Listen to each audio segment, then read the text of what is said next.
morning mga lods. So nasa ventilation na part na po kami, ano. Ano nga bang ventilation? Ang ventilation po mga lods is siya yung medyo nagpapalamig sa loob ng building or ilalim para maibsan naman yung sobrang init, no. Lalo na yung may mga machine. Yun.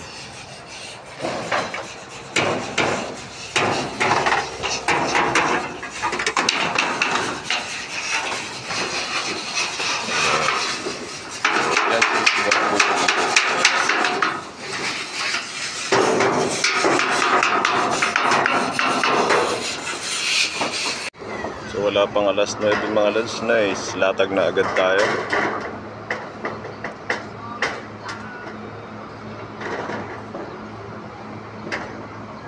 Ito pa yung pinaka ventilation.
Then 10:20 in the morning mga lods is nakapagpalupo na tayo.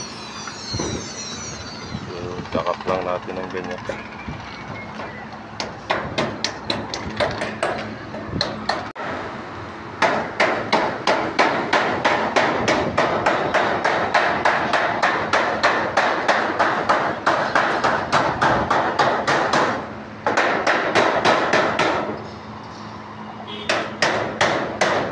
So yan naman po yung siding ng ventilation mga lods, no? Yan ang nagsasalag ng ulan. Halimbawa pagka malakas yung ulan, din sasabayan ng hangin. Yan po yung sumasalag, yan, yung parang jealousy na yan. Pero tagusan po yan mga lods, nakaklibi po yan pataas. Yan. Then yung pinakataas naman may awang po yan na kailangan hindi siya magkalibel dito sa pinaka bubong mo. Baga tago pa rin kahit may malaki siyang awang dun sa